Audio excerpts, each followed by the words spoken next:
નમસ્કાર દર્શક મિત્રો, રિયલ સમાચારમાં આપનું હાર્દિક સ્વાગત છે। સમાચારોની શરૂઆત કરતા પહેલા એક નજર કરીએ આજની હેડલાઇન્સ પર।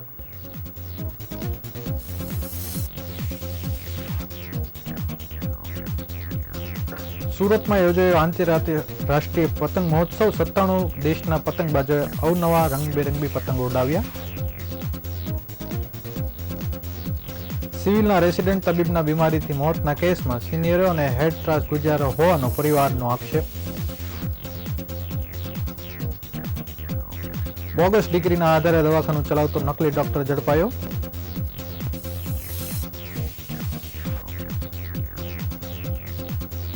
વેપારી પાસેથી 75,000ની લાંચ માંગનાર કોન્સ્ટેબલનો સાગરીત ઝડપાયો।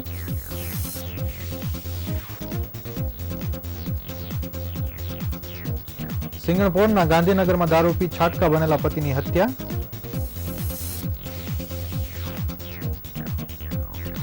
રેલવે સ્ટેશન પરથી 8 કિલો ગાંજાના જથ્થા સાથે એક ઝડપાયો।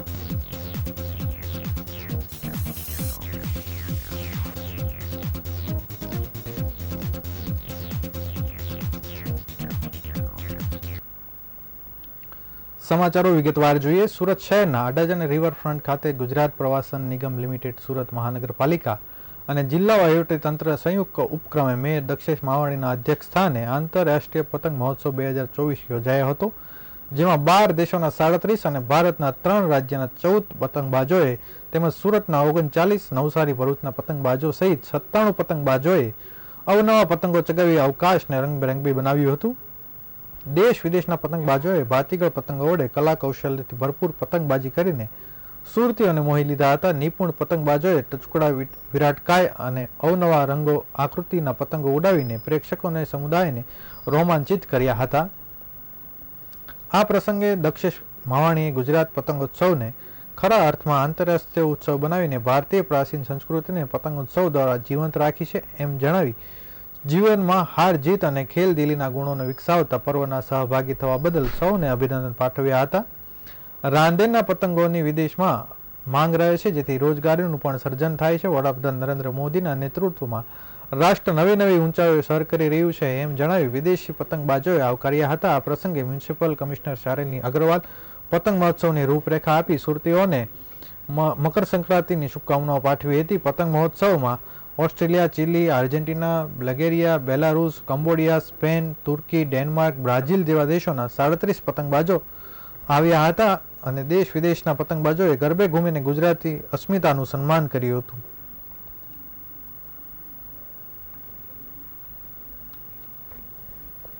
સુરતની નવી સિવિલ ગવર્મેન્ટ મેડિકલ કોલેજમાં સર્જરીમાં પોસ્ટ ગ્રેજ્યુએટ અભ્યાસ કરતા રેસિડન્ટ તબીબ તરીકે ફરજ બજાવતા ડોક્ટર રાજેન્દ્ર રામાણીનું ન્યુમોનિયાની બીમારી મોત નીપજ્યું હતું, જેમાં ડોક્ટર રાજેન્દ્ર પિતા દ્વારા મેડિકલ કોલેજમાં સિનિયર રેસિડન્ટ તબીબો દ્વારા રેગિંગ કરાતું હોવાનો તેમજ યુનિટ હેડ દ્વારા ટોર્ચર કરાતા હોવાના આક્ષેપો કર્યા છે।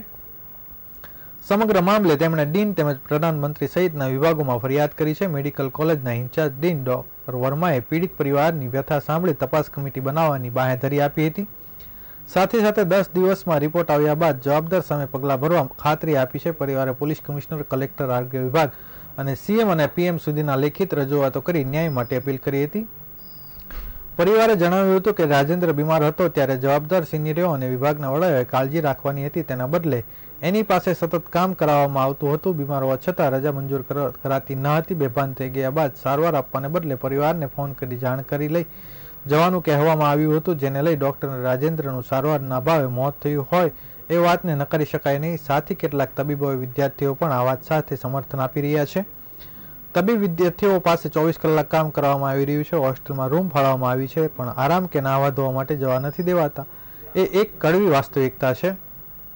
અમે તો દીકરો ગુમાવ્યો છે, કોઈ બીજાનો દીકરો આવા સિનિયર અને તબીબ શિક્ષકોની માનસિકતાનો ભોગ નહીં બને તે માટે લડાઈ ઉપાડી છે। તબીબ વિદ્યાર્થીઓને 5 દિવસમાં 5 કલાક પણ આરામ કે સૂવાનો સમય આપવામાં આવતો હતો। આજે પણ અમે કોલેજના ડીનને આવેદનપત્ર આપી તમામ લેખિત રજૂઆતો કરી છે। અમારી રજૂઆત આખો ઘટનાક્રમ છે। અમે આ બાબત વિભાગીય લઈને સીએમ અને પીએમ સુધી લેખિતમાં રજૂઆતો કરી છે। મારો દીકરો હોશિયાર હતો, ઉચ્ચ અભ્યાસ કર્યા બાદ સિવિલમાં જ ગરીબ દર્દીઓની સારવાર માટે સેવા કરવાની ઈચ્છા રાખતો હતો અને ન્યાય નહીં મળે તો અમે લડત ઉપાડીશું, અમે એવું પરિવારે જણાવ્યું હતું। મનીષભાઈ નાનજીભાઈ રામાણી. શું ઘટના બની? હવે ઘટના એ બની કે 31 તારીખે સવારમાં મારે ત્યાં સિવિલથી ફોન આવ્યો કે તમારા રાજેન્દ્રને તબિયત બરાબર નથી, તો તમે આવો અને લઈ જાઓ એને. બરાબર.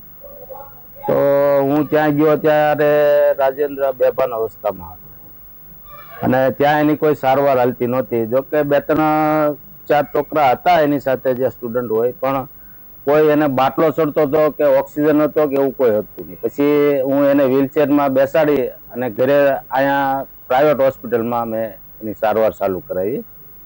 જો પેલા આપણે બલર હોસ્પિટલમાં લઈ ગયા, ત્યાંથી રિપોર્ટ ને એવું બધું કરાવીને ત્યાંથી મને એવું જણાવ્યું કે આને ઓક્સિજનની જરૂર પડશે, એટલે હું એને પીપી સવાણી હોસ્પિટલમાં મેં એને એડમિટ કરાવ્યો અને ત્યાં એની સારવાર દરમિયાન મંગળવારે એમનું મોત થયું. એની ઉપર શું અત્યાચાર થયો? એની ઉપર અત્યાચાર એવો હતો કે એમને 48 કલાક કામ કરાવાતું અને ટાઈમસર જમવા ન દેવાતું. જમવા અહીંયાથી ટિફિન જાય તો પણ ટિફિન ત્યાં પડ્યું રહેતું અને જે એના સિનિયરો હોય એને બહુ એને મેણા ટોણા મારવામાં આવતા કે ભાઈ તમારે લોકોને કામ નથી કરવું, એટલે તમે બીમાર છો એવો બાના કઢાઈને રજા તમારે જોતી છે. સિનિયરનું નામ શું છે? સિનિયરનું નામ તો એક એને મને રાજેન્દ્રએ જણાવેલું, હિનુલ ચૌધરી, અને એમના જે મેન છે બીના વૈદ, એમનું નામ એને મને જણાવેલું. પહેલા મને એને એવું કીધું, ત્યારે 1-1.5 મહિના પહેલા બીમાર પડ્યો ત્યારે હું એને અહીંયા લઈ આવ્યો હતો, સારવાર કરાવી પાછો ત્યાં ગયો ત્યારે મને એને એવું કીધું. એટલે મેં એને એવું કીધેલું કે હું ત્યાં આવીને એ લોકોને કહું, વાત કરું કે ભાઈ આવું તમે શું કામ કરો છો. તો મને રાજેન્દ્રએ એવું કીધેલું કે તમે ત્યાં પપ્પા આવશો તો મારું કેરિયર બગડશે, આગળ મને તકલીફ પડશે, એટલે તમારે ત્યાં નથી આવવું, એટલે મને જવા નહોતો દીધો ત્યાં. આગળ શું કાર્ય કરશો? આ કોઈ જવાબ નહીં મળે તો અમે તો બીજું નાના માણસો છીએ સાહેબ. બરાબર. એટલે અમારી એ જ માંગ છે કે ભાઈ આનો ઊંડાણપૂર્વક તપાસ થાય અને ન્યાય મળે. અને હું એક નાના વર્ગમાંથી છું, મારી ઉપર મેં અત્યાર સુધી ભણાવ્યો તો 50 લાખ રૂપિયાનું દેવું થઈ ગયું. હવે મારે પણ આપઘાત કરવો પડે એવો સમય મારે છે અત્યારે. હવે મારે આ લેણું ક્યાંથી ચૂકવવું? દેવું જે થઈ ગયું છે કે મારે ચૂકવવું ક્યાંથી, એ મોટો પ્રશ્ન છે. જે મારો આધાર હતો તે હવે વયો ગયો છે. સુરત શહેરમાં અલગ અલગ વિસ્તારમાં બોગસ ડિગ્રીના આધારે દવાખાના ચાલતા હોય છે, ત્યારે પોલીસે આ પ્રકારના ઊંટ વૈદોને ઝડપી પાડવા માટેનું અભિયાન હાથ ધર્યું છે, જેમાં સચિન વિસ્તારમાંથી બોગસ ડોક્ટર ઝડપાયો હતો. આ બોગસ ડોક્ટર પાસેથી ઇન્જેક્શન, સિરિંજ સહિતના દવાનો જથ્થો મળી આવ્યો હતો, તેમજ ડોક્ટર પાસેથી કોઈ પણ પુરાવા મળ્યા નહોતા, જેથી હાલ એસઓજીએ આરોપીને ઝડપી લઈ વધુ તપાસ હાથ ધરી છે. સુરતના સચિન વિસ્તારમાંથી બોગસ તબીબીની ધરપકડ કરવામાં આવે છે. નીલોય ઉર્ફે નીલુભાઈ નિર્મલ વિશ્વાસને ઝડપી પાડવામાં આવ્યા હતા. આરોપીની પૂછપરછમાં ગુજરાત સરકારનું કે પછી મેડિકલ લાઇનનું કોઈ સર્ટિફિકેટ મળ્યું નહોતું. આરોપી બોગસ ડિગ્રીના આધારે ક્લિનિક ચલાવી લોકોના આરોગ્ય સાથે છેડા કરતો હતો. તબીબીની તપાસમાં મેડિકલ પ્રેક્ટિસ માટેના કોઈ પુરાવા ન મળતા ધરપકડ કરવામાં આવી હતી. ગેરકાયદે રીતે મેડિકલ પ્રેક્ટિસ કરતા તબીબી સામે એસઓજીએ કાર્યવાહી હાથ ધરી. ક્લિનિકમાંથી એસઓજીએ દવાનો જથ્થો, ઇન્જેક્શન અને સિરિંજ સહિત 7200થી વધુનો સ્ટોક કબજે કર્યો હતો. વધુ તપાસ સચિન પોલીસે હાથ ધરી છે.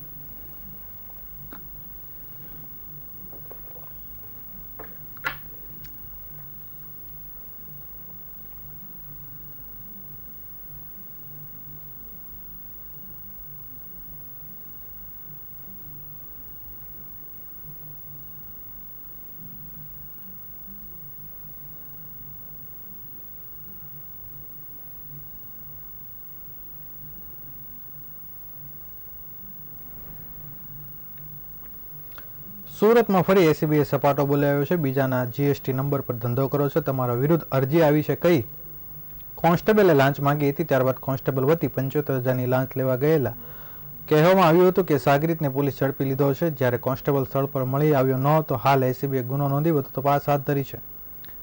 વેપારીએ તેમના મિત્રના જીએસટી નંબર ઉપર કાપડનો વેપાર ધંધો કરતા હતા, જે બાબતે કોન્સ્ટેબલ અને તેનો સાગરીત બંને 29મી ડિસેમ્બરના રોજ વેપારીની દુકાન ઉપર જઈ જણાવ્યું હતું કે તમે બીજાના જીએસટી નંબર ઉપર ખોટો વેપાર ધંધો કરો છો, જે બાબતે તમારા વિરુદ્ધમાં અરજી આવી છે, જેમાં આરોપી કોન્સ્ટેબલે ફરિયાદીને વેપાર ધંધામાં હેરાન પરેશાન નહીં કરવા અવેજ પેટે ₹75,000ની લાંચની માંગણી કરી હતી, જે લાંચની રકમ આરોપી અબ્દુલ શેખે આપી દેવાનું જણાવ્યું હતું. જે લાંચની રકમ વેપારી આપવા માંગતો ન હોય તેથી તેણે એસીબીનો સંપર્ક કરી ફરિયાદ આપી હતી.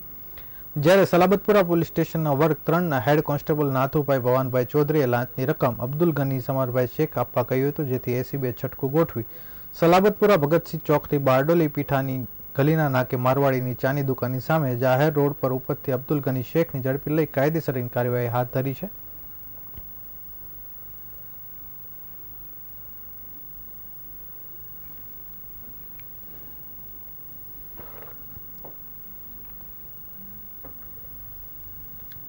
સિંગણપુર વિસ્તારમાં આવેલી ગાંધીનગર સોસાયટીમાં દારૂ પીને છાટકા બનેલા પતિએ પત્ની સાથે ઝઘડો કરતા માનેલા ભાઈએ મિત્ર સાથે આવી તેને બેટથી ફટકાર્યો હતો, જેથી ગંભીર ઇજાના કારણે મહિલાના પતિનું ઘટના સ્થળે જ મોત થયું હતું. રાહદારીઓએ 108 એમ્બ્યુલન્સની જાણ કરી હતી. બાદમાં 108ના તબીબે મૃત જાહેર કરી પોલીસને જાણ કરી હતી. આથી સિંગણપુર પોલીસે જાતે ફરિયાદી બની હત્યાનો ગુનો દાખલ કર્યો હતો. આ હત્યાના ગુનામાં પોલીસે મહિલાના માનેલા ભાઈ હિતેશ ઉર્ફે કાલુબાપુ આહિર અને તેનો મિત્ર મોહમ્મદ દાનિશ શેખની ધરપકડ કરી છે. વધુમાં પોલીસે જણાવ્યું કે 8મી તારીખે મોડી રાતે દારૂના નશામાં મૃતક કાંતિભાઈ સાંડિસનો પત્ની દક્ષા સાથે ઝઘડો કર્યો હતો, જેના કારણે મહિલાએ માનેલા ભાઈ હિતેશ ઉર્ફે કાલુ આહિરને ફોન કરી બોલાવ્યો હતો. હિતેશે તેના મિત્ર મોહમ્મદ દાનિશ સાથે રિક્ષામાં મોડી રાત્રે મહિલાના ઘરે આવ્યો હતો. મહિલાના પતિ બંને જણા સમજાવતા હતા. તેવામાં મહિલા સાથે પતિએ માથાકૂટ કરી બંને જણાએ તેના પતિને બેટથી ફટકારતા તેનું મોત થયું હતું. ઘટના સ્થળે પોલીસે તપાસ કરતા ઘરમાં પલંગ પાસે એક વ્યક્તિ નીચે પડેલો હતો, જેમાં બંને હાથમાં બંને છાતી પર ગંભીર ઈજા પહોંચી હતી. લોહી વહેતું હતું. હાલમાં પોલીસે બંને હત્યારાઓની ધરપકડ કરી છે. જોકે મૃતકની પત્ની હત્યામાં સામેલ છે કે કેમ તે બાબતે પોલીસે આગળની કાર્યવાહી શરૂ કરી છે.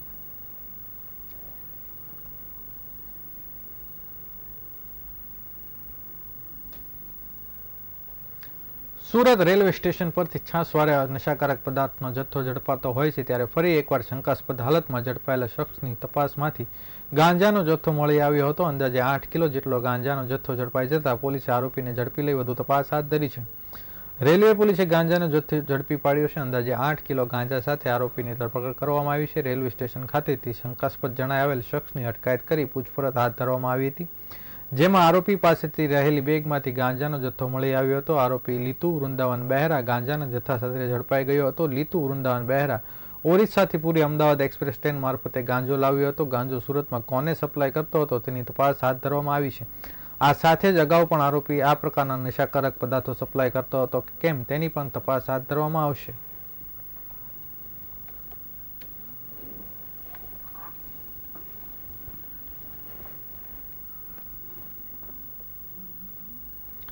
સુરતમાં 2 દિવસ પહેલા સુરત રેલવે સ્ટેશન નજીક સૌરાષ્ટ્ર જનતા એક્સપ્રેસને ટ્રેનને ઉથલાવવાનો પ્રયાસ કરવામાં આવ્યો હતો. રેલવે પોલીસ દ્વારા ગણતરીના કલાકોમાં 2 પૈકીના એક આરોપીને સીસીટીવી ફૂટેજના આધારે ઝડપી પાડી ગુનાનો ભેદ ઉકેલી કાઢ્યો છે, જ્યારે આ ઘટનામાં ફરાર અન્ય એક આરોપીની શોધખોળ હાથ ધરવામાં આવી છે. મહત્વનું છે કે બંને આરોપીઓ દ્વારા અંદાજિત 15 ફૂટ ચોરીનો લોખંડનો પાઇપ કટિંગ કરવા માટે રેલવે ટ્રેક ઉપર મૂક્યો હતો, પરંતુ ટ્રેનના મોટરમેનની સતર્કતાના કારણે મોટી દુર્ઘટના બનતા ટળી હતી. સુરતમાં મોટી રેલવે દુર્ઘટના બનતા ટળી છે. સુરત રેલવે સ્ટેશન પરથી ઉપડેલી સૌરાષ્ટ્ર જનતા એક્સપ્રેસ ટ્રેન પોતાના નિયત સમય મુજબ 2 દિવસ પહેલા અમદાવાદ તરફ જઈ રહી હતી. તે દરમિયાન 2 દિવસ સાંજના 5:57 આ ટ્રેન અમદાવાદ તરફ જવા નીકળી હતી. આ સમયે ટ્રેન સુમુલડેરી રોડ સુધી પહોંચી હતી. જે વેળાએ રેલવે ટ્રેક ઉપર અંદાજિત 15 ફૂટ લાંબો લોખંડનો પાઇપ જોઈ સૌરાષ્ટ્ર જનતા એક્સપ્રેસ ટ્રેનના મોટરમેનની નજરમાં આ પાઇપ ઉપર પડી હતી, જેથી તાત્કાલિક ધોરણે ટ્રેનના મોટરમેન દ્વારા ટ્રેનને થંભાવી ઘટનાની જાણ રેલવે વિભાગને કરવામાં આવી હતી. બનાવની જાણકારી મળતા Surat railway police, LCB, RPF સહિત રેલવે વિભાગના અધિકારીઓ દોડતા થયા હતા. ટ્રેક ઉપર પડેલા 15 ફૂટ લોખંડના પાઇપનો કબજો લઈ પોલીસ દ્વારા તપાસનો ધમધમાટ શરૂ કરાયો હતો. રેલવે ટ્રેકની સામે આવેલા રોડના સીસીટીવી ફૂટેજની પોલીસ દ્વારા તપાસ કરવામાં આવી હતી. જે સીસીટીવી ફૂટેજમાં 2 શખ્સો આ લોખંડનો પાઇપ લઈ રેલવે ટ્રેક પાસે આવતા નજરે પડ્યા હતા, જેથી પોલીસે તાત્કાલિક ધોરણે અલગ અલગ ટીમો બનાવી આરોપીને ઝડપી પાડવામાં આવ્યા છે.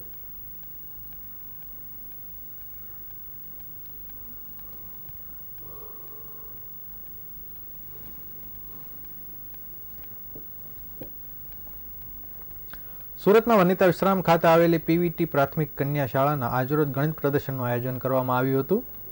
જેમાં મોટી સંખ્યામાં બાળકોએ ભાગ લઈ ગણિતના વિવિધ મોડેલો તૈયાર કર્યા હતા. વનિતા વિશ્રામ ખાતે આવેલી ડોક્ટર પ્રેમલતા વીટી પ્રાથમિક કન્યા શાળામાં આજરોજ ગણિત પ્રદર્શન આયોજન કરવામાં આવ્યું હતું. શાળાની વિદ્યાર્થીઓમાં ગણિત વિષય પ્રત્યેની રુચિ વધે તે માટે ખાસ કરીને આ પ્રદર્શન યોજવામાં આવ્યું હતું. આ પ્રદર્શનમાં શાળાની વિદ્યાર્થીઓને મોટી સંખ્યામાં ભાગ લીધો હતો, જ્યારે બાળકોએ આ પ્રદર્શનની ગણતરીમાં જુદા જુદા મોડેલો અને પ્રોજેક્ટો તૈયાર કર્યા હતા અને તેને પ્રદર્શિત કર્યા હતા.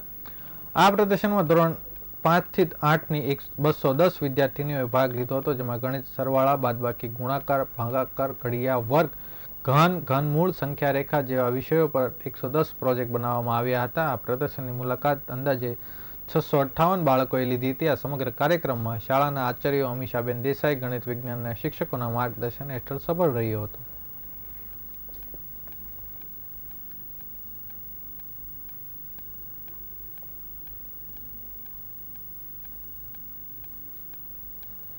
જે બાળકો માટે ગણિત પ્રદર્શનનું અમે આયોજન કર્યું છે.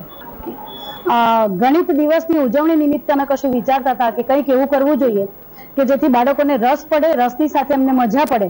અને ગણિત વિષય એવો છે કે જેમાં જનરલી બાળકોને ડર લાગતો હોય છે, એટલે ડર બાળકોના મનમાંથી નીકળે અને ગણિત સાથે પણ પ્રેમ કરતા બાળકો શીખે એ માટે અમને આ ગણિત પ્રદર્શનનો વિચાર આવ્યો, જેમાં બાળકોએ એમને ગણિતમાં જે એકમ ભણવામાં આવતા હોય છે એને લગતા વિવિધ એકમ તૈયાર કર્યા છે, નમૂના તૈયાર કર્યા છે અને એના દ્વારા ગણિતને રસપ્રદ બનાવવાનો અમે પ્રયત્ન કર્યો છે. વેડ રોડ ખાતે આવેલી જ્ઞાનગંગા વિદ્યાલય દ્વારા 2 દિવસીય વાર્ષિક મહોત્સવનું આયોજન કરવામાં આવ્યું છે, જેમાં મોટી સંખ્યામાં બાળકોએ ભાગ લઈ હૃદયસ્પર્શી કૃતિઓ રજૂ કરી હતી. જ્ઞાનગંગા એજ્યુકેશન ટ્રસ્ટ દ્વારા સંચાલિત જ્ઞાનગંગા વિદ્યાલયમાં હર હંમેશ પ્રવૃત્તિઓ તથા શૈક્ષણિક કાર્યક્રમો થકી ધબકતી રહે છે. બુધવારે અને ગુરુવારના રોજ સરદાર પટેલ સ્મૃતિ ભવન ખાતે 23મા સાંસ્કૃતિક કાર્યક્રમનું આયોજન કરવામાં આવ્યું છે, જેમાં શાળાના 1000 જેટલા બાળકો વિવિધ પ્રકારની કૃતિઓ મંચસ્થ કરી હતી. તે ઉપરાંત 22મી જાન્યુઆરીના રોજ રામ મંદિરની પ્રાણ પ્રતિષ્ઠાને લગતી કૃતિઓ તથા વિવિધ પ્રકારની કૃતિઓ પણ રજૂ કરવામાં આવી હતી. આપણી સંસ્કૃતિને ઉજાગર કરવામાં આવી હતી. આ કાર્યક્રમમાં સૌરાષ્ટ્ર પટેલ સેવા સમાજના પ્રમુખ કાનજીભાઈ ભાળાળા સહિત સામાજિક અને રાજકીય મહાનુભાવો ઉપસ્થિત રહ્યા હતા. તેમના હસ્તે બાળકોને મેડલ અને પ્રમાણપત્ર આપીને પ્રોત્સાહિત કરવામાં આવ્યા હતા. આ સાંસ્કૃતિક કાર્યક્રમના માધ્યમથી બાળકોમાં રહેલી આંતરિક સુપૃષ્ઠ શક્તિઓ ખીલવવાનો પ્રયાસ જ્ઞાનગંગા વિદ્યાલય દ્વારા કરવામાં આવી રહ્યો છે.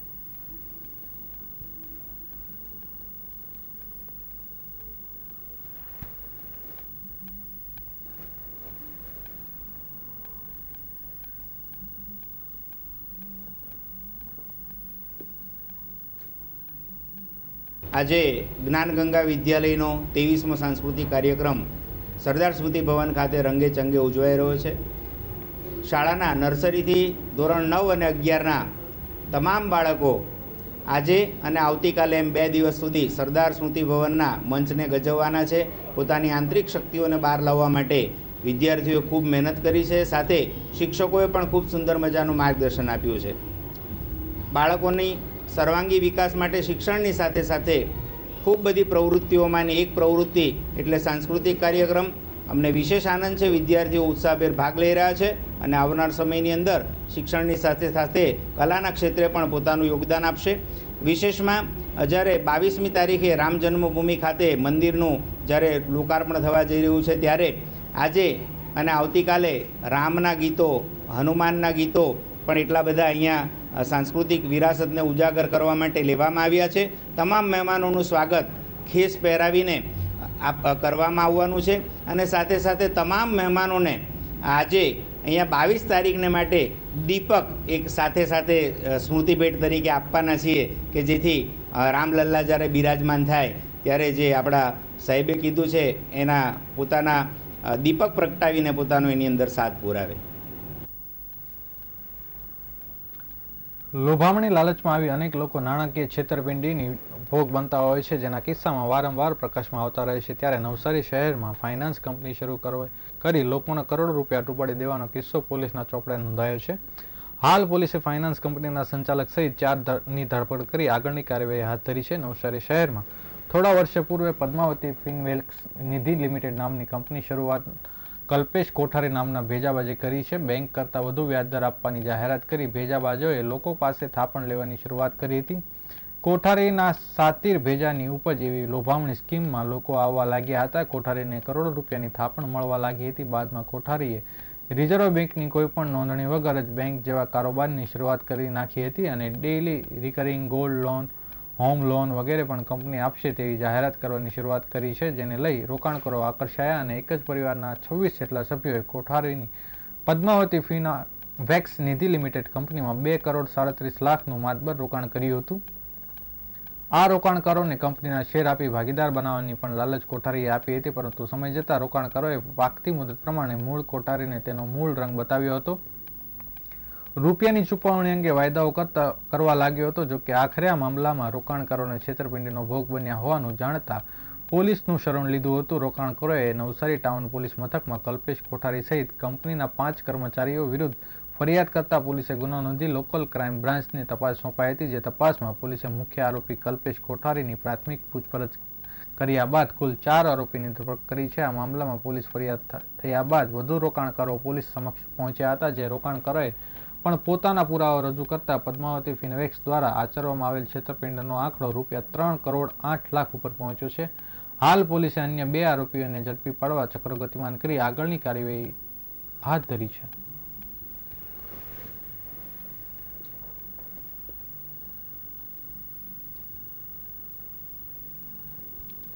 સમાચારો સમાપ્ત કરતા પહેલા એક નજર કરીએ આજના મુખ્ય સમાચારો પર.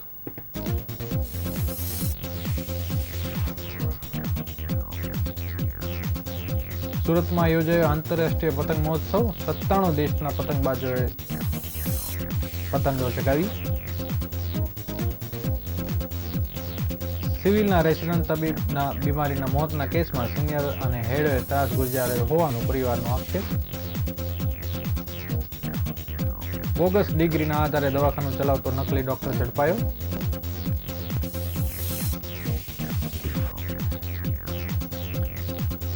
વેપારી પાસેથી 75,000ની લાંચ માંગનાર કોન્સ્ટેબલનો સાગરીત ઝડપાયો.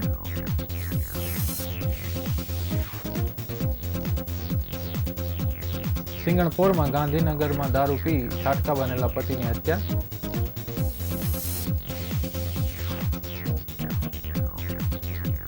રેલવે સ્ટેશન પરથી 8 કિલો ગાંજાના જથ્થા સાથે વધુ એક ઝડપાયો.